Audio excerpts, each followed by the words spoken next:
We shall not be used as a house to kill devolution, Madam Speaker. We must stand up because that is the only way we are going to save devolution, Madam Speaker. Madam Speaker, as you are aware, the Senate has only asked for an increment. They have never said we remove the money from NGCDF. They never said we remove from fuel levy. They never said, Madam Speaker. There are devolved functions that are being held here in Nairobi, like the health functions, like agriculture functions. Why are you keeping those monies in Nairobi here? Why don't you send those monies to the counties, Madam Speaker? That is why we have people eating now fertilizer money in this country, Madam Speaker. Why can't you send those monies to the counties? Madam Speaker, what I am saying, if Osoro might want to know what I am saying, is that we must send more money to the counties. If you want to deal with corruption at the counties, deal with corruption. Jail governors, jail chief officers, and all kind of people. But you cannot deny the people of Kenya who live in counties money in the pretext of corruption, Madam Speaker. There is more corruption in national government than in the counties, and nobody speaks about it, Madam Speaker. 90% of our resources remain in the national government.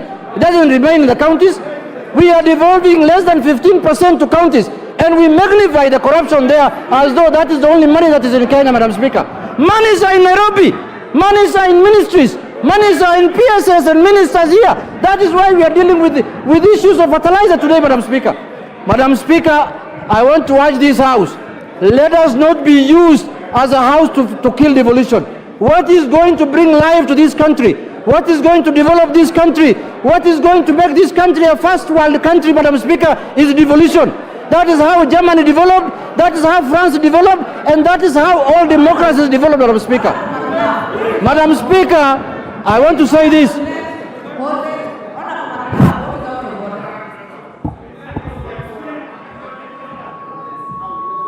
Give Honorable Makilap the microphone. Hello. Madam Speaker, I hope, Madam Speaker, let me conclude by saying that you cannot add 6 billion shillings. Honorable Junet, take your seat. Honorable Makilap, what is out of order? And let's get the IT department work on the sound. Honorable Makilap. Madam Speaker, I think we've had enough debate on this matter, and we can call the mover to reply. Because, Madam Speaker,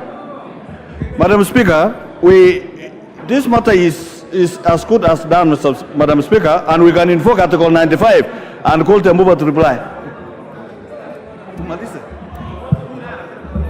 I will let Honorable Junet finish. Madam Speaker, it will be sad, Honorable Makilap, who was a former Speaker of Baringo County, can be used to derail devolution in this country.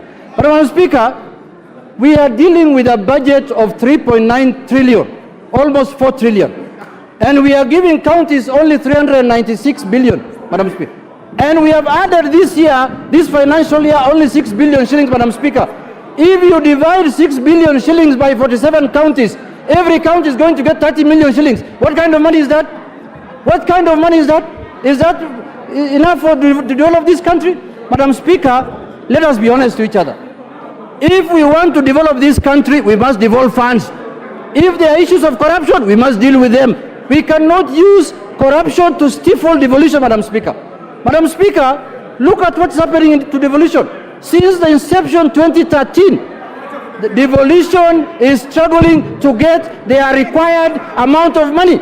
Madam Speaker, in this House, when we are dealing with the devolution, with the division of revenue, we are supposed to divide this money vertically first between counties and national government, Madam Speaker. And Madam Speaker, if you hate your governor, that is your own problem. You can go and sort out your issues at home. You are totally out of order. Totally. Out of order. Honorable Junet, wind up. Madam Speaker, I want to tell Honorable Osoro, if you hate your governor, you can go and sort out your problems at home. If you want to run for governor, it's up to you. If you want to run for MCA, it's up to you. But the fact of the matter is, the only monies that Kenyans are enjoying is the money that goes to devolution, Madam Speaker. No other money is on the ground. And the NGCDF, those two monies, county governments and CDF money, that is all, Madam Speaker. All the other monies are in the hands of people like Lituri. Thank you, Madam Speaker. Honorable members, in my own evaluation, I see there are still some interested members to speak on this motion. So I will not put the question. I will give 2 people from my right, and I will give another 2 on my left. If there is more, we will continue for a while. Honorable Mukunji, you have the floor. Thank you, Honorable Speaker. Let me start by saying I rise to reject in totality, Honorable Speaker, the Division of Revenue Bill as it has come from Senate. Honorable Speaker, I want to first correct Honorable Member Junet that in his constituency he doesn't have to do work for him to be elected. He just have to say the name of a person I don't want to mention. Honorable Speaker, the Constitution of Kenya says that you only have, by constitution, to give 15% of the revenue to the county government, Honorable Speaker.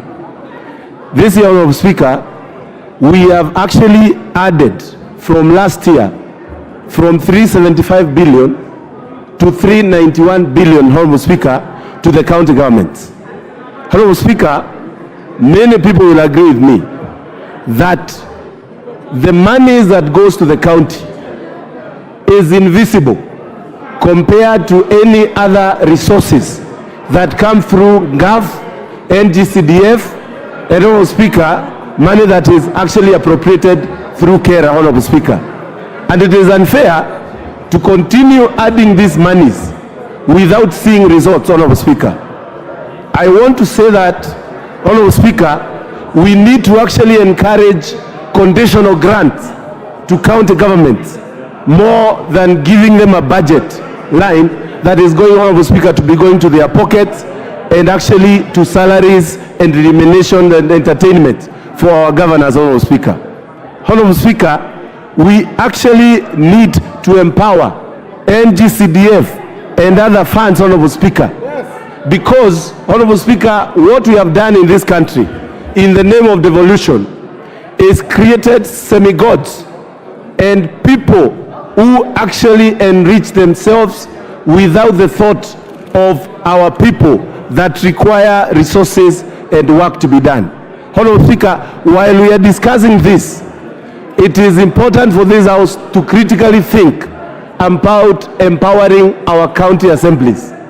These are people who have actually been given few coins, and we need to actually ensure what fund and their own autonomy is maintained, so that, Honorable Speaker, we don't create people who can run away with the whole budget and without even thinking twice, Honorable Speaker, they can only be sought after they have done with their term. Honorable Speaker, I was reading the paper yesterday and I saw a whole page full of faces of former governors in very unscrupulous way, Honorable Speaker, having acquired monies and they are under investigations. It is critical for this House to think of how and what works is what is supposed to be empowered. What doesn't work, Honorable Speaker, is not supposed to be empowered. Honorable Speaker, as the chairman of Kenya Young Parliamentarians, I want to reject in totality the bill, and we need to go to mediation so that we can give governors what is supposed to be given to them. Honorable Speaker, I reject. Thank you. Minority Leader. Honorable Speaker, thank you very much. And I want to join my colleagues in supporting the motion. And the Honorable Speaker, from the outset, I want to say that I agree in totality with the Senate in their proposed amendments to the Division of Revenue Bill. Honorable Speaker, let me say this. And you know, the Honorable Chairman of Budget is a noble man and a very good student of economics and finance. What the Senate amendments are saying in very simple and layman language is that in our own calculations, the counties need much more than what you have allocated them. That increase these monies from 396 billion to 415 billion shillings. The Senate is not telling us that remove money from NGCDF, remove money from road maintenance levy, what have. The Senate is simply saying that the counties require much more than you have given them. So it is incumbent. It is incumbent upon us that to look round in a budget of 3.9 trillion Kenya shillings, to look around and find out where can we get these extra monies and reallocate to the counties. That is the plain, simple language that the Senate is actually communicating. Honorable Speaker, I am one of those people who would be totally opposed to removing money from NGCDF. I am also one of those people who will be totally opposed to interfering with the road maintenance levy fund. Honorable Speaker, we know that the counties are dealing with very, very critical functions that go to the heart of the common person at the grassroots. The counties are in charge of agriculture. The counties are in charge of health. The counties are in charge of water. The counties are in charge of social services. The counties are in charge of rural roads and all those other functions that are critical. What has happened in this country in the past that we must deal with, that we must confront, is the fact that we were able to devolve functions. We were able to divide these functions without actually doing proper costing of the functions.